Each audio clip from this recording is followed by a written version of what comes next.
Mr. Silent Channel. Kabanata 81 hanggang 85. Ang lugar na kainan. 0081. Pero parang lumalala na naman ang sakit ng lola ko, at hindi sapat ang mga doktor sa China. Sabi ng doktor na inimbitahan ng magnesium, baka si Dr. Runida na ang huling pag-asa. Ako. Hindi ako makausap noon, ngunit ngayon ay dumating na siya sa wakas. Sa Huahay, ito ay isang pagkakataon na ibinigay ng Diyos, paano ko ito pakakawalan? Sabi ni Su Qingzhou. Labis din ang pag-aalala ni Chenya at sinabing, Mr. Su, mag-isip tayo ng paraan. Di ba sabi niya gusto niyang makita ang isang matandang kaibigan? Baka pumunta tayo para tingnan, sinong celebrity ang gusto niyang makilala sa Huahay. Oo, mag-iimbestiga ka kaagad, tumanggaw si Su Qingzhou. Agad na pumasok si Chenya sa trabaho, habang si Ye Fan ay nanatili sa opisina at nag-aalalang nagtanong, Qingzhou, ano ang problema ng iyong lola? Wala itong kinalaman sa iyo, pwede ka nang lumabas. Hindi nag-abalang sumagot si Su Qingzhou. Lalaki. Wala akong ibang ibig sabihin, gusto ko lang magtanong, baka makatulong ako. Nakangiting sabi ni Ye Fan. Huminga ng malalim si Su Qingzhou, itinaas ang kanyang ulo at sinabing, cancer ng pancreatic. Natigilan si Ye Fan. Ito ay talagang isang malubhang sakit. Kung ito ay nasa huling yugto, ito ay halos isang parusang kamatayan. Sige, sasabihin ko na, pwede ka bang gumaling? Tanong ni Su Qingzhou. Umiling si Ye Fan at nahihiyang sinabi, hindi ko alam kung paano gagamutan ang sakit na ito. Matapos marinig ang sagot ng lalaki, lumala ang malungkot na kalagayan ni Su Qingzhou. Kung hindi mo maintindihan, lumabas ka dali. Ano ba yung tinatanong mo? Naglalaro man yan ng basketball o naghahanap ng girlfriend mo, pakiusap ko lang wag mo akong istorbohin. Ayokong makita ka. Natigilan si Ye Fan matapos pagsabihan ng babae. Nanatili, nag-aalala lang ako tungkol dito, para sa pagsigaw sa kanya ng ganito. Hindi rin gasbag si Ye Fan. Bilang isang lalaki, kadalasan ay mainam na tiisin ito.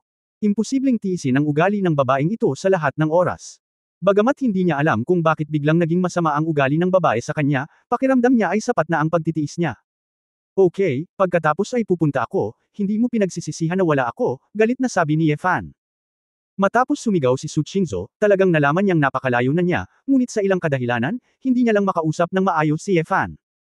Hanggat may nakikita akong lalaki, maaalala ko na nagpuyat siya buong gabi, nanligaw sa ibang babae, at iniwan ang mga damit na binigay ko sa kanya sa labas.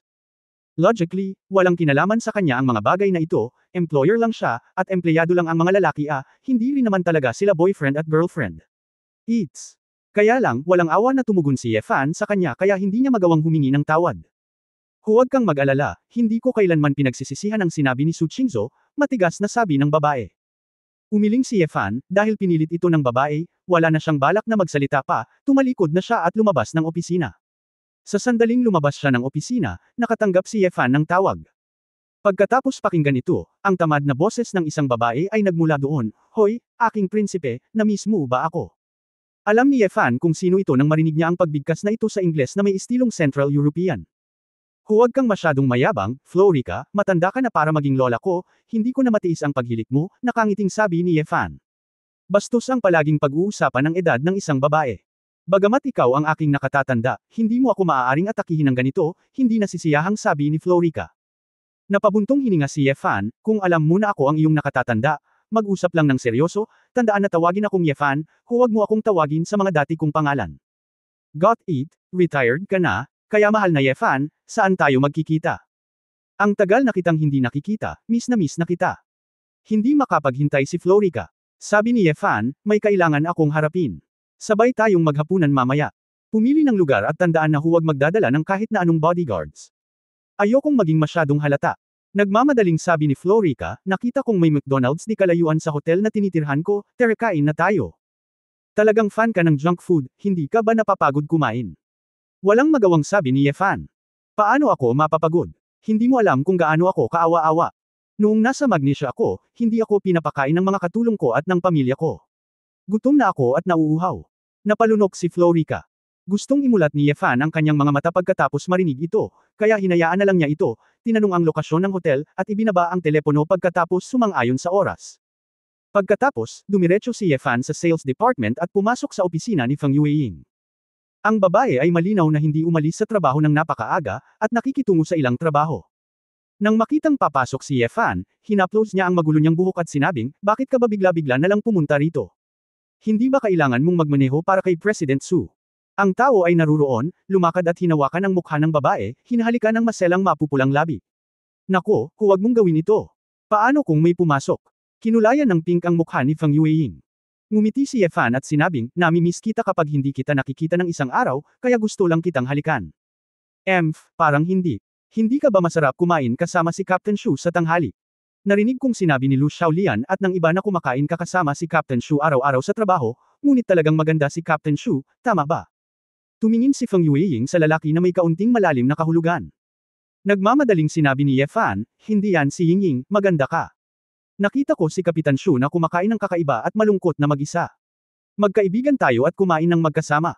Bakit hindi ka sumama sa akin sa hinaharap, Yingying? Hindi ako ang bumbilya mo. Madalas akong nasa labas ng tanghali, at hindi ako kadalasang pumupunta sa mga restaurant para kumain, sabi ni Feng Yueying.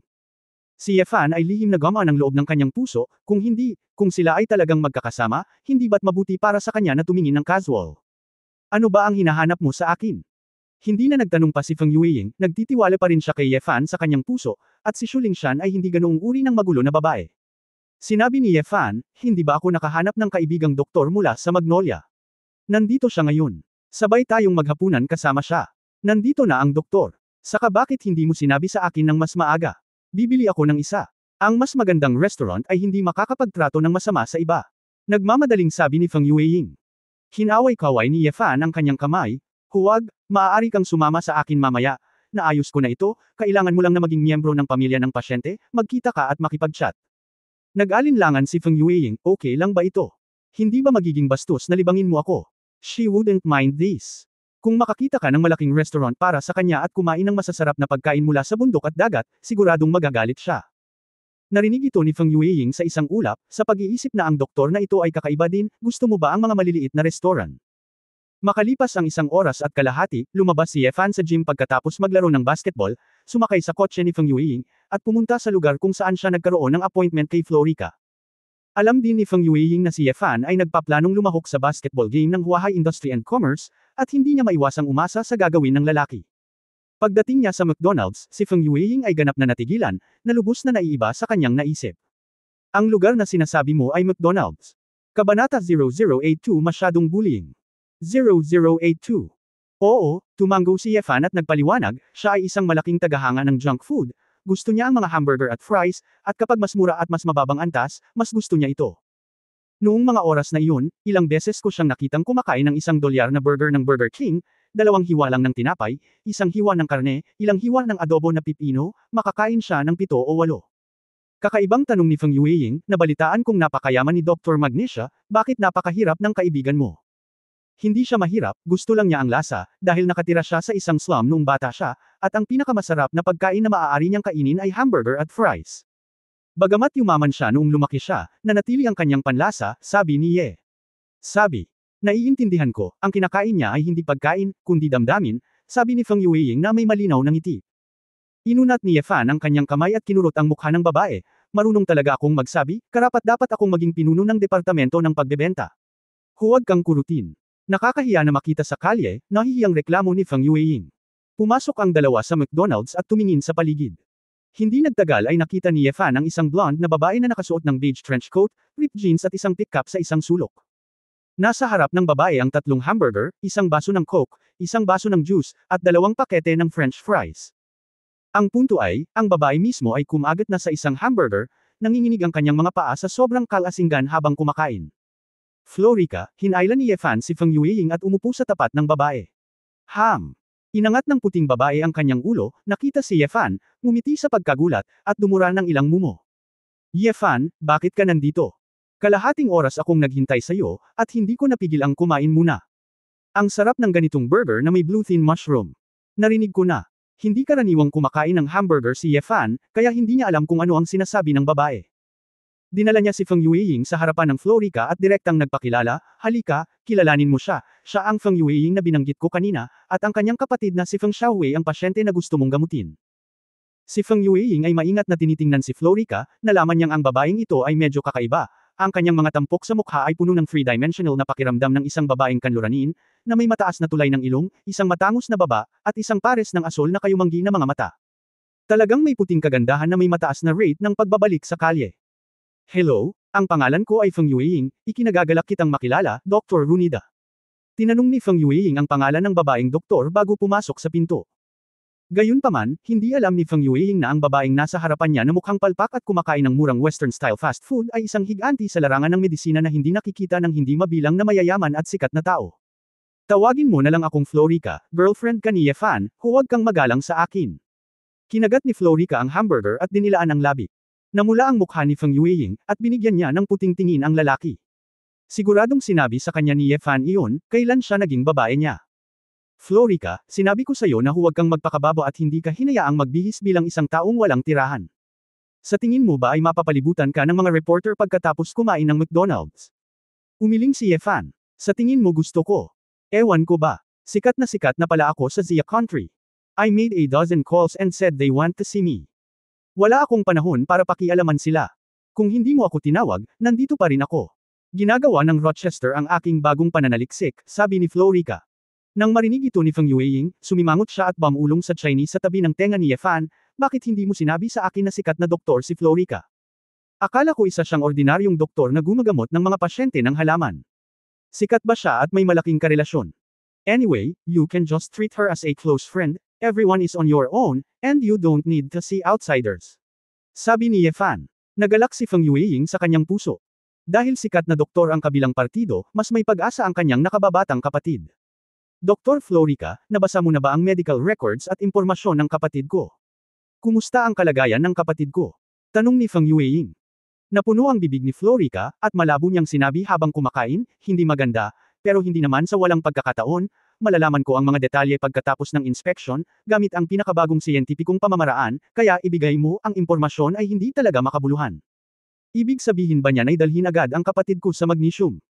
Oo, aalis ako kinabukasan, at ang pasyente ni Feng Xiaohui ay ipapadala rin sa aming ospital sa loob ng 1 linggo, sabi ni Florica. Nag-alinlangan si Feng Yueying at nagtanong, sa mga tuntunin ng medikal na gastos, ano ang mga kinakailangan? Sinabi ni Florica, pagtingin sa mukha ni Ye Fan, kunin natin ang isang simbolikong minimum na presyo, isa. Naghihintay kay Florica pagkatapos magsalita, sinabi ni Ye Fan, $10,000 ba ito? Malapit na. Naging berde ang mukha ni Florica, nakabuka ang bibig, at nanginginig ang kamay na may hawak ng hamburger. 10,000. Napakamura. Nagtatakang tanong ni Feng Yueying. Nakangiting tumingin si Ye Fan kay Florica, at nagsimulang magsabi sa wikang Romania na hindi maintindihan ni Feng Yueying, naglakas loob kang singilin kahit ang gastos sa pagpapagamot ng aking bayaw. Florica, gusto mo ba ng Mayo Medical Center? Nabomba ba ito sa langit?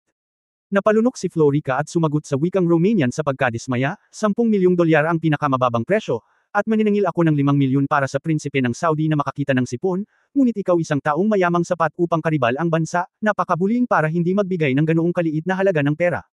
Gawin natin ito, hindi ka naman kapos sa pera, at wala na akong pera ngayon. Lahat ng pera ko dati ay nawala sa ibang bansa, kaya huwag mo akong hilingin na kunin ang pera. Ngumiti si Ye Fan, ngunit malinaw ang mga salita. Isang malakas na pagpigil.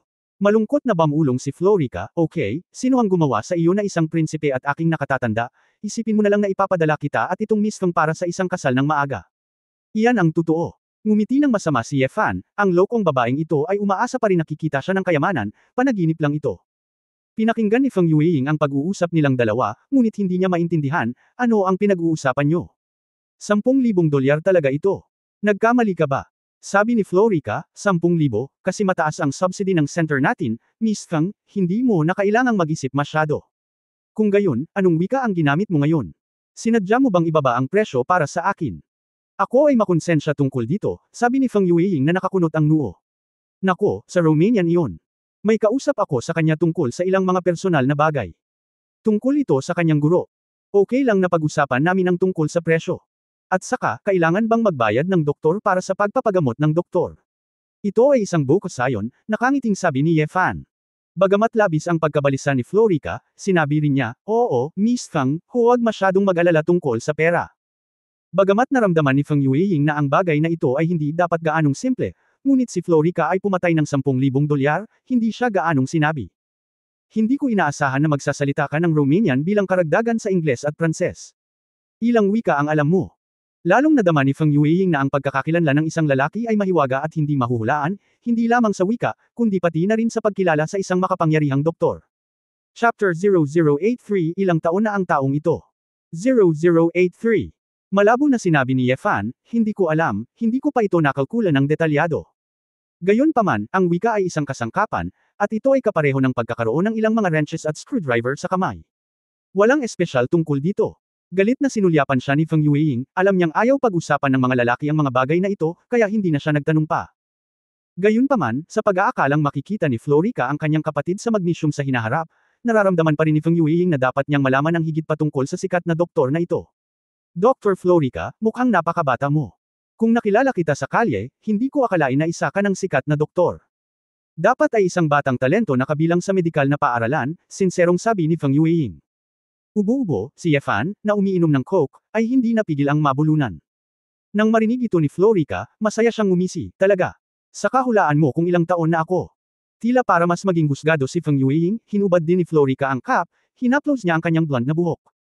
Ang kanyang balat ay maputi at matigas, at ang kanyang mga capillary ay maayos, nang walang magaspang na pakiramdam ng karamihan sa mga babaeng kanluranin. Well, I guess, 30. Nadama ni Feng Yueying na ang mga dayuhan sa pangkalahatan ay medyo mas matanda. Matapos marinig ito, humajijek si Florica at buong pagmamalaki na sinabi kay Ye Fan, sabi ng girlfriend mo na ako ay 30 taong gulang, siya ay talagang isang cute na batang babae. Medyo natarante si Feng Yueying, Ye Fan, anong mali? Mali ba ang hula ko? Naramdaman ni Ye Fan na hindi niya masisisi ang babae, at sumagot, siya ay 63 ngayong taon. Ano? Bulalas ni Feng Yueying, dahilan para mapatingin ang lahat sa paligid, iniisip na may nangyaring major. Tinakpan ng babae ang mapupulang labi at nagtatakang tumingin kay Florica. Mahirap isipin na ang magandang babaeng ito sa edad na 30s ay talagang nasa edad na 60. Huwag kang mainggit. Kung mayroon ka ring profesional na kaalaman sa medisina at mga advanced na paraan ng pagpapanatili, maaari kang maging katulad niya. Siyempre, kailangan mong maging mayaman, sabi ni Ye Fan. Sinabi ni Florica, ang aking pananaliksik ay higit sa lahat ay tungkol sa pagpapahaba ng buhay ng tao, kaya hindi mahirap para sa akin na magmukhang mas bata. Kahit na ganito ang paliwanag ni Florica, hindi ka panipaniwala pa rin ang pakiramdam ni Feng Yueying. Bilang isang babae, siyempre sobrang inggit siya. Alam na ang doktor na nakaupo sa kanyang harapan ay talagang isang matandang babae, si Feng Yueying ay mas maingat din ng kaunti, ngunit mas gamaan ang pakiramdam niya.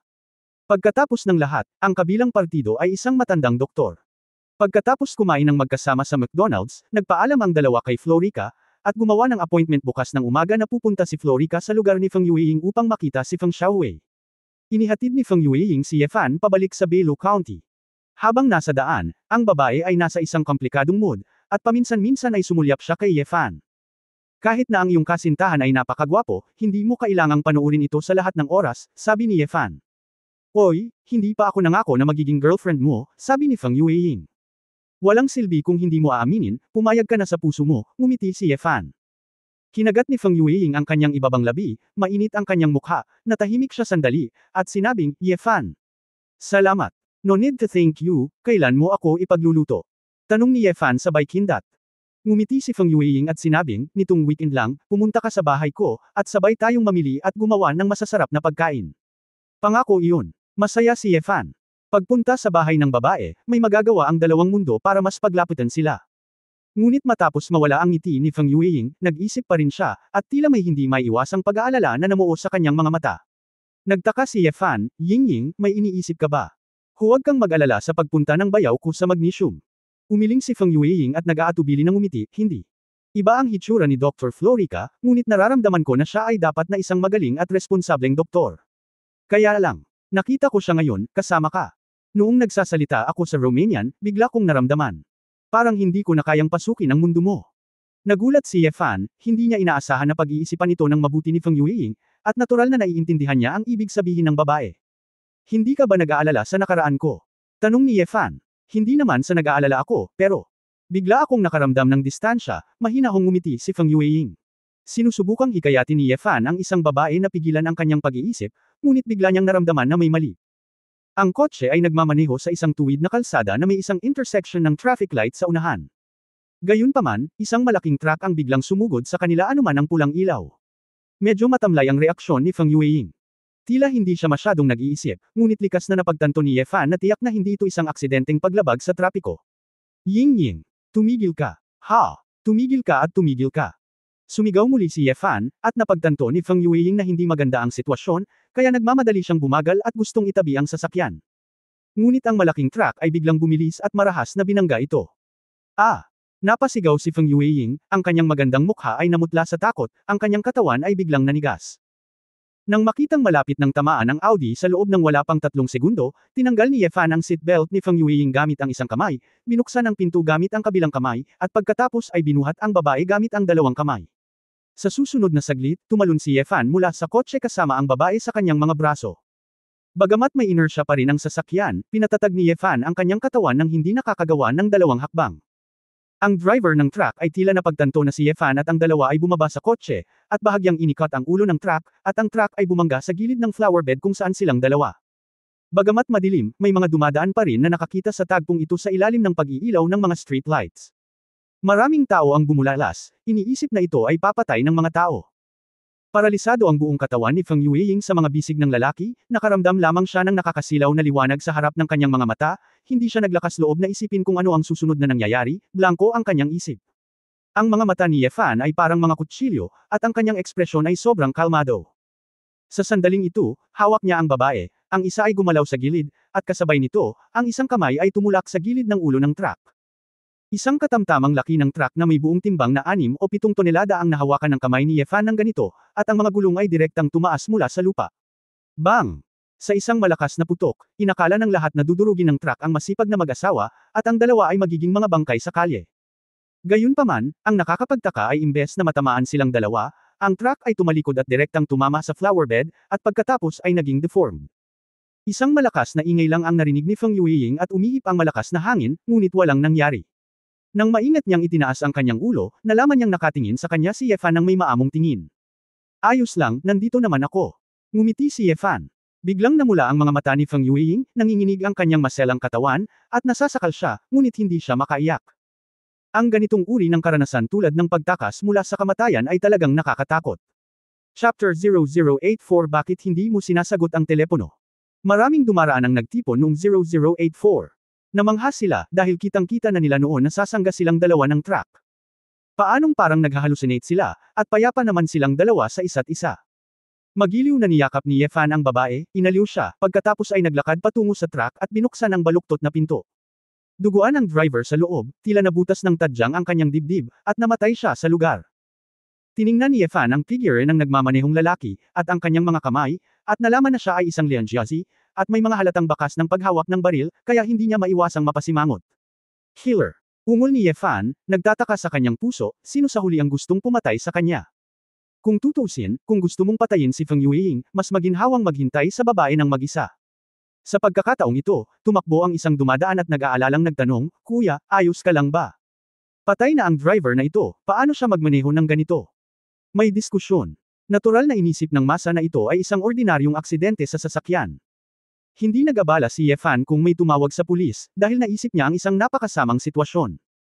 Kung ito ang pagpaslang na inayos ng pamilya Zing, kung gayon ay may nangyari, dahil si Su Qingzhou ay malamang na nag-iisa sa sandaling ito. Ang pamilya Zing ay nalinlang ni Su Qingzhou at binili ang fike, na naging dahilan upang bumagsak ang presyo ng stock at napilitang pumasok sa isang sulok. Sa oras na ito, kung sila ay lumaban hanggang sa kamatayan at ang lambat ay nasira, ito ay posible na mahanap ang pumatay ng direkta. Nang maisip niya ito, nakaramdam ng pagkabalisa si Ye Fan. Nagmamadali niyang kinuha ang kanyang mobile phone at tinawagan si Su Qingzhou, ngunit pagkatapos ng dalawang tawag, walang sumasagot.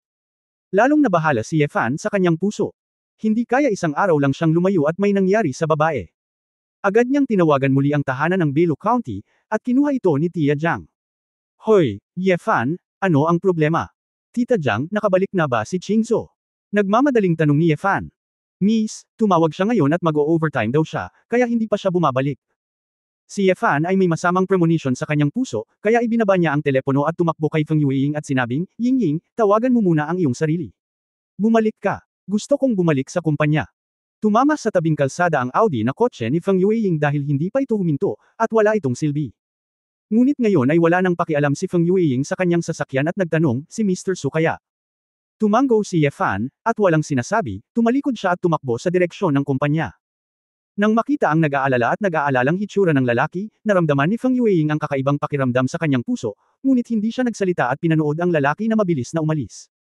Ang katawan ni Ye Fan ay parang isang madilim na anino, tumatawid sa kalsada at mga eskinita sa gabi, tumatalon paminsan-minsan sa ilang bubong at dingding. Halos nasa tuwid na linya, tumakbo si Ye Fan pabalik sa Jinxiu Building. Tumakbo siya sa unang palapag at nagkataong nakasalubong niya si Jiang Chao, ang lalaking security captain na naka-duty. Hinawakan niya ang kwelyo ni Jiang Chao at nagtanong, Mr. Su got off work. Natigilan si Jiang Chao at tatanungin sana siya kung bakit bumalik si Ye Fan sa kumpanya, at nang marinig niya ang tanong, pipi siyang umiling, okay. Parang hindi, nag-o-overtime ka, hindi ba katulong ka niya? Si Ye Fan ay nagmamadaling pumasok muli sa elevator pagkatapos marinig ito. Sa ika-66 na palapag, mabilis na tumakbo si Ye Fan sa opisina ni Su Qingzhou at itinulak ang pinto. Sa opisina, maliwanag ang mga ilaw. Si Su Qingzhou ay may hawak na panulat at seryosong nagtatrabaho. Nang makarinig siya ng isang malaking paggalaw, hindi napigilan ng kanyang crescent eyebrows na sumimangot. Nang tumangala siya at nakita si Ye Fan, lalo pang kumunat ang noo niya. Bakit ikaw na naman? Naiinip na sinabi ni Su Qingzhou, hindi ba sinabi ko sa iyo na umalis ka muna? Tila hindi narinig ni Ye Fan ang reklamo ng babae, kaya't naglakad siya patungo sa mesa ng babae na may pagtatampo. Kinuha ang mobile phone ni Su Qingzhou at tiningnan ito, may 2 missed calls, parehong galing sa kanya. Bakit? Hindi sumasagot sa telepono. Tanong ni Ye Fan sa mahinang boses, tinitigan ang babaeng may matalas at marilag na mga mata. Biglang naramdaman ni Su Qingzhou na medyo kakaiba ang lalaki sa sandaling ito, naglalabas ng aura na nagparamdam sa kanya ng pagkahiya. Parang ang karaniwang tamad na pusa ay biglang naging isang mabangis na tigre, na naging dahilan para hindi siya komportable. Ngunit ang tigas ng ulo niya ay pinigilan ng lalaki, huminga siya ng mahina, at sinabing, ayoko nga, kailangan mo ba ng dahilan? Kung ayaw mong kunin, huwag mong kunin, talagang kusa ka, ngini siya ni Ye Fan. Su Qingzhou. Medyo na-guilty, pero nabulunan pa rin siya, magsabi ka lang kung may sasabihin ka, bakit ang weird mo? Bawal na hindi sagutin ang telepono mo. Isang kakaibang evil smile ang dahan-daang lumapit sa babae. Nang makita na ang ekspresyon at mga mata ng lalaki ay naging mas kakaiba, hindi maiwasan ni Su Qingzhou na matakot, at nahihiyang sinabi, ikaw. Anong ginagawa mo? Hindi sumagot si Ye Fan, at bigla niyang sinimula na kunin ang babae. Kinuha niya ito mula sa upuan, at pagkatapos ay binaligtad, pinahiga si Su Qingzhou ng diretso sa mesa. Ah, ikaw. Baliw ka. Tumigil ka nga. Bulalas ni Su Qingzhou, ang kanyang magandang mukha ay namutla sa takot. Ngunit hindi nakinig si Ye Fan, hinawakan ang likod ng babae gamit ang isang kamay, at itinaas ang palda ng babae sa kabilang kamay. Itaas, ibaba ang kamay. Bitik. Isang malutong na tunog ang nagparamdam kay Su Qingzhou ng kirot sa likod, at pagkatapos ay isang pag-aapoy ang kumalat sa buong katawan niya. Natigilan si Su Qingzhou, nanlaki ang malalaking bilog niyang mga mata, at nanlamig ang buong katawan niya doon. Hindi siya makapaniwala na binugbog siya ng isang lalaki sa mesa. Ganoong bahagi. Ye Fan, mamamatay ka na ba? Sisigawan na kita. Ibawas ko sa sweldo mo. Pagkatapos, nagsimulang umikot si Su Qingzhou, sinusubukang kumawala, ang kanyang utak ay napuno ng galit. Ngunit hindi siya pinansin ni Ye Fan, at nagpatuloy sila, sampal, sampal, sampal, sampal ng ilang beses. Ham, ying, gitling. Nakaramdam ng pagkamanhid si Su Qingzhou doon, kaawa-awa ang pagtulo ng mga luha sa kanyang mga mata, hindi pa siya natrato ng ganito mula noong siya ay bata pa. Huminto si Ye Fan sa sandaling ito at nagtanong, sabihin, sa hinaharap, sasagutin mo ba ang telepono? Mahigpit na ibinuka ni Su Qingzhou ang kanyang mga labi, pinipigilan ang kanyang mga salita. Bitik. Isa pang hit ang nagpaiyak kay Su Qingzhou sa sakit. Ngunit tumanggi lang siyang aminin ang pagkatalo, nagngangalit ang kanyang mga ngipin, at malamig na sinabi, kung gusto mo akong patayin, o tiyak na pagsisisihan kita. Hindi ba niya sinagot ang telepono, isang lalaki ang mag-trato sa kanya ng ganito, si Su Qingzhou ay labis na naagrabyado. Hinding-hindi niya mapapatawad ang lahat ng ito. Pakiramdam ni Ye Fan ay walang magawa, ang babaeng ito ay talagang mayabang, umiling siya at sinabing, sa tingin mo ba ito ay isang bagay lamang ng pagsagot sa isang tawag sa telepono? Banayad na niebe. Agad na tumayo si Su Qingzhou, naramdaman ang nag-aapoy na sakit sa likod, hindi niya naiwasang magmura, pervert. Sadista. Ano ba ang galing ng lalaking nanakit ng babae? May iba pa bang dahilan maliban sa pagsagot sa telepono? Sa sandaling ito, may tumawag sa cellphone ni Su Qingzhou. Chapter 0085 Nagseselos ka ba? 0085. Ipagpapatuloy ni Su Qingzhou ang mga tao, at siya nga pala, pinaalis niya ang taong ito. Nang makitang iyon ang tawag ni Feng Yueying, kailangan muna niyang sagutin ito. Senior Sister, ano ang problema? Sa pribado, madalas natatawagan ni Su Qingzhou si Senior Sister Feng Yueying. Oh, salamat sa Diyos, Mr. Su, ayos ka lang. Dumaan na ba si Ye Fan? Nakita mo na ba siya? Tanong ni Feng Yueying. Anong ibig mong sabihin ayos lang? Anong meron? May narinig si Su Qingzhou na kakaiba, at tumingin kay Ye Fan ng may kainahinala. Ipinaliwanag ni Feng Yueying, kanina ko lang binawi si Ye Fan. Isang truck ang tumama sa amin sa kalsada. Naghinala si Ye Fan na may ipapadala ang pamilya Zing para makipag-ayos sa atin, kaya nagmadali siyang bumalik para hanapin ka. Sa pamamagitan ng The way, Mr. Su, bakit ngayon ka lang? Bakit hindi mo sinasagot ang telepono? Tinawagan ka ni Ye Fan at hindi makalusot, at nagpanik kaming lahat. Tulala si Su Qingzhou, nakatitig kay Ye Fan, at halos hindi marinig ang boses ni Feng Yueying doon. Ang galit sa kanyang puso ay napawi ng sabay-sabay, at ang natitira ay kahihiyan at pagkakasala, at isang bakas ng hindi maipaliwanag na tamis at kagalakan. Hindi nakakagulat na galit siya, iyon ang nangyari. Bulong ni Su Qingzhou sa kanyang puso. Senior sister, okay ka lang ba? Kumusta na kayo dyan? Inayos ni Su Qingzhou ang kanyang iniisip at nagtanong. Bumantong hininga si Feng Yueying, nawasak ang sasakyan, ngunit ayos lang ako, salamat kay Ye Fan na naghatid sa akin sa tamang oras at umiwas sa truck. Patay na rin ang tsuper ng truck. Halos mawalan ako ng malay sa sobrang takot, nakakatakot talaga. Ngayon, kung ito ang pumatay na ipinadala ng pamilya Zing, dapat kang maging mas maingat, Mr. Su. Tumugon si Su Qingzhou, ngunit pagkatapos ay naisip niya ang isang bagay na nagpagulo sa kanya. Senior sister, ikaw bakit mo pinabalik si Ye Fan? Pamilyar ka ba sa kanya? Tanong ni Su Qingzhou. Biglang sinabi ni Feng Yueying ng malabo at prangka, ako. Kami ay magkaibigan lang. Sabay kaming naghapunan at pinabalik siya.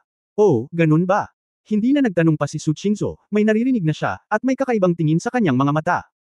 Natural na narinig ni Ye Fan ang pag-uusap ng dalawa, at hindi niya maiwasang maramdaman na hindi may tatago ni Feng Yueying ang anumang lihim kapag kaharap si Su Qingzhou. Pagkatapos ibaba ang telepono, nang tumingin muli si Su Qingzhou kay Ye Fan, medyo awkward pa rin ang kapaligiran. Nakangiting tanong ni Ye Fan, President Su, tatanggalin mo ba ako?